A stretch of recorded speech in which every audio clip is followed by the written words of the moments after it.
The shocking truth behind the Noah Dobson trade has been revealed as more information about what led the Islanders and Noah Dobson to part ways has been revealed. And we're going to break it all down on this episode of Islanders Digest and really talk about what happens next for the New York Islanders now that Dobson is no longer a part of their future. Also talk about that return because I think there is a lot for Islander fans to be excited about. Really quickly before we get into that, we noticed that 66% of you who watch these videos are not yet subscribed to the channel. That number is actually getting back to 666, which is where we don't want to be. That is an unlucky number going into the season for the New York Islanders, so please be sure to subscribe if you're an Islander fan, or if not, if you're a Habs fan who's interested in the Islanders, because I know so many of you guys have been interested about these Noah Dobson videos. Be sure to subscribe as well. I try to stay as neutral as possible on this channel, although obviously I'm going to favor the Islanders just a little bit. I do still think the Islanders won this trade, especially after what they got in the draft, but I really hope Noah Dobson has a great career for the Montreal Canadiens. I have no hard feelings against him. Of course, I still have that Noah Dobson jersey. I'm going to be changing that out for a different jersey, so let me know in the comments who you'd like to see me get instead. I'm probably thinking Mathew Barzal, but I am open to suggestions. Now let's really talk about this Noah Dobson trade and what really led up to it, because I think there are some really interesting details that Stefan Rosner and other reporters have been reporting on. And one of the biggest ones is that this was a pretty mutual split up between the Islanders and Noah Dobson.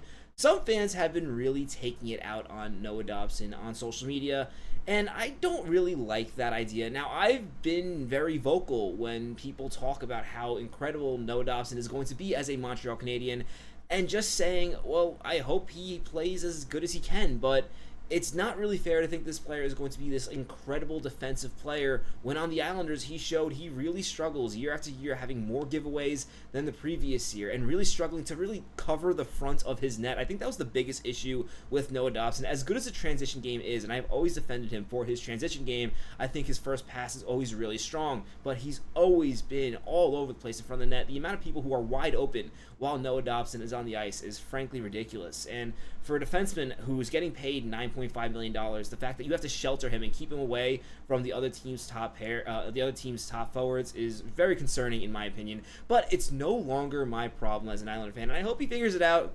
I hope this trade works out really well for both teams. I think Montreal has a lot really well going on. But focusing on this thing with Noah Dobson, it seems like what was really going on was they could not find common ground on a contract. And we knew this as Islander fans going in, that Noah Dobson has asked the Islanders for $11 million. Now, I don't think he necessarily took a huge discount to stay in Montreal, although I do think it's possible that perhaps he gave them 9.5, while for the Islanders he would not go under eight figures, meaning $10 million. I think that is pretty much where the Islanders were stuck when it comes to Noah Dobson. And just for that price, as we talked about on the channel, you can't be giving Noah Dobson $10 million. I honestly think 9.5 is still too high. And clearly Darsh agreed, because this is why this trade happened. If Darsh thought it was worth it to keep Noah Dobson long term, I do believe he would have signed a contract long term on the Islanders. I don't think he was necessarily forcing his way out, as people are saying. I know some people were asking me if I'm going to burn that jersey. Absolutely not. I'm probably going to flip it around and still show the Fisherman jersey, which I know some of you do not like. Personally, I think it's fun. I know it's not the best time in Islanders history, but I think I like the colors. I kind of like the jersey. I think that's what I'm going to do with it. But just going back to this Noah Dobson thing, it's clear that they could not agree on a contract, and considering the Montreal Canadiens were willing to pay him that money,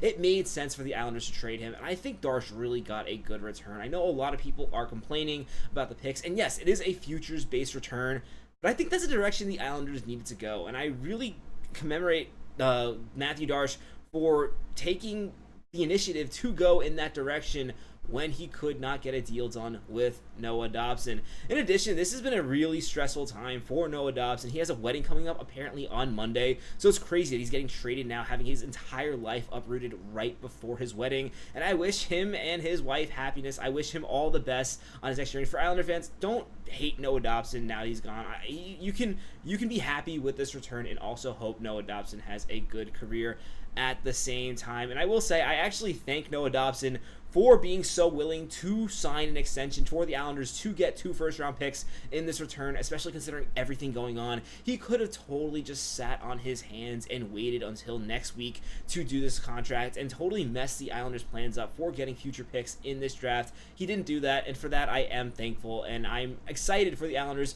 to go on this next chapter. chapter. Now, there were some other takeaways that Matthew Darsh had after the draft, and one thing he did emphasize is even though the Islanders did trade Noah Dobson, they are not rebuilding. And what I think that means, I think a lot of people are reading too much into this quote. What this means for me is the Islanders are not going to be looking to trade other players right now just for the sake of acquiring picks. The Islanders are not in a selling mode where they're just going to sell everything they can at pennies on the dollar.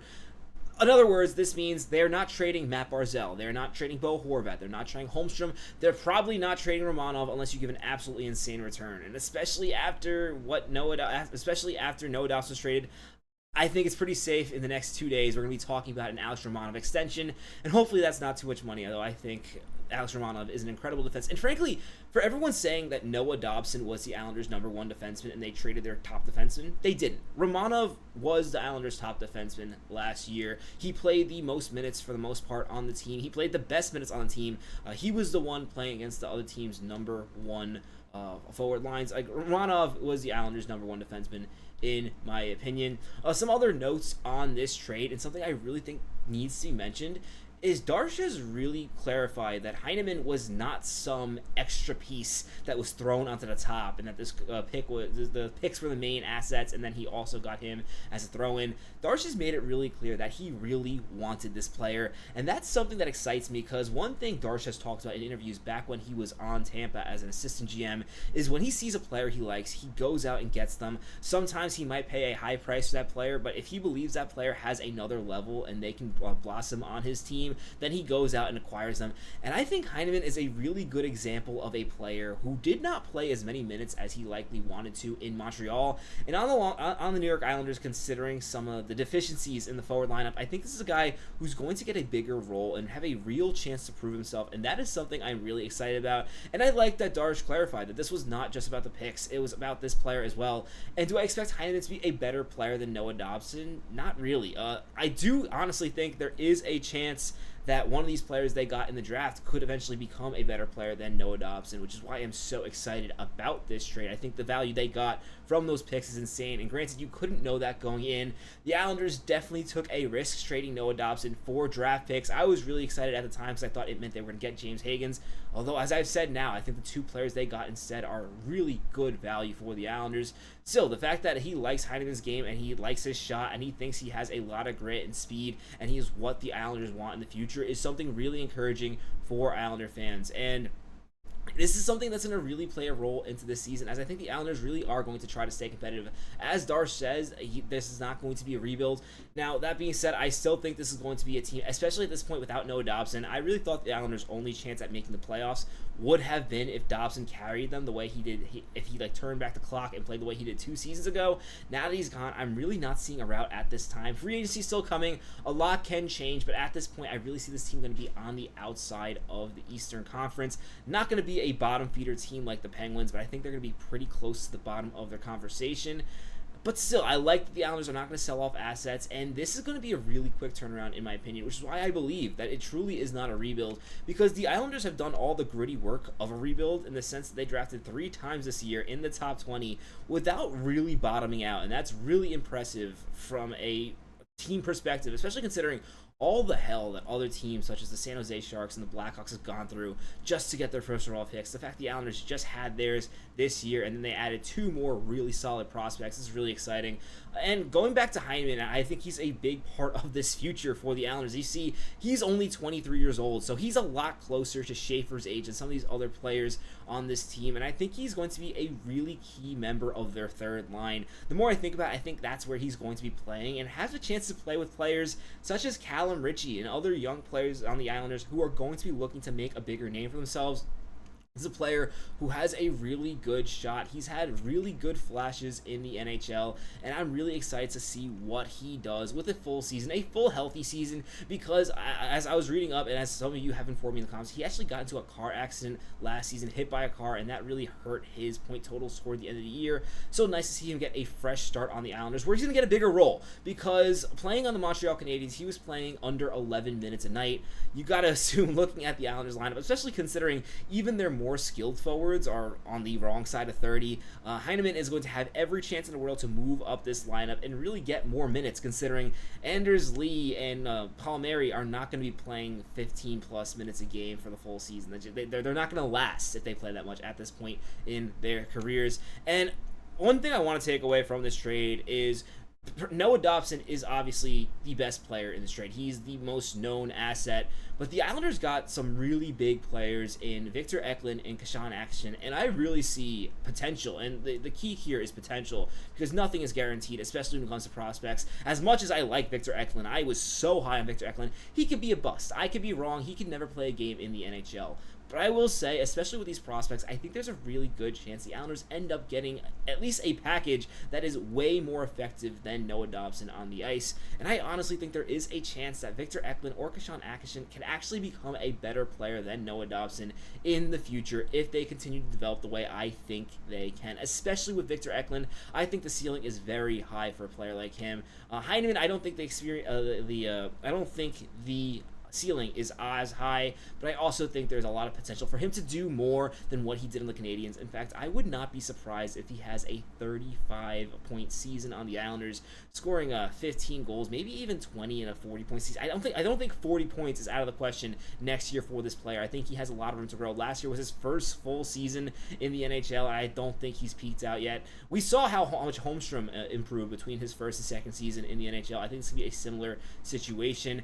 And finally, when it comes to the Islanders and what happens next, I think the big question is going to be, what do they do to replace Noah Dobson? And I think the most obvious answer is, I do believe at this point Tony DeAngelo is going to sign a contract. And when it came to the start of the offseason, I had no interest in bringing Tony DeAngelo back. And that was not anything against Tony DeAngelo. It was just because the Islanders already had Noah Dobson. Now that Noah Dobson's gone, I think it makes a lot of sense for both of these parties to come back, whether it's a 1-year deal or even a 2-year deal, a short-term deal where he can be the Islanders' top power play defenseman while Schaefer fully develops. I have absolutely no issue with something like that. And as Islander fans know, Tony DeAngelo took Noah Dobson's job last year. When Noah Dobson got hurt, Tony DeAngelo was given the top power play.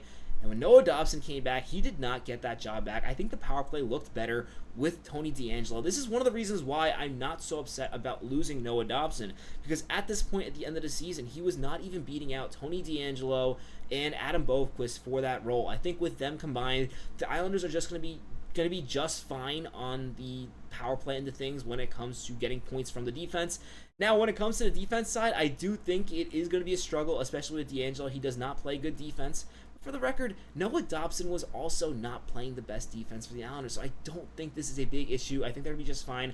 Let me know in the comments what you think. Do you want to see the Islanders bring back Tony DeAngelo, especially now that Noah Dobson is gone? And what do you think about this trade now that everything's done and we know what the Islanders are getting back in return? Personally, I really like it, but I'd love to know your thoughts in the comments below. If you haven't already, what are you waiting for? Be sure to subscribe to the channel. My name is Patrick Nilan. Catch you on the next episode of Islanders Digest. Let's go, Islanders!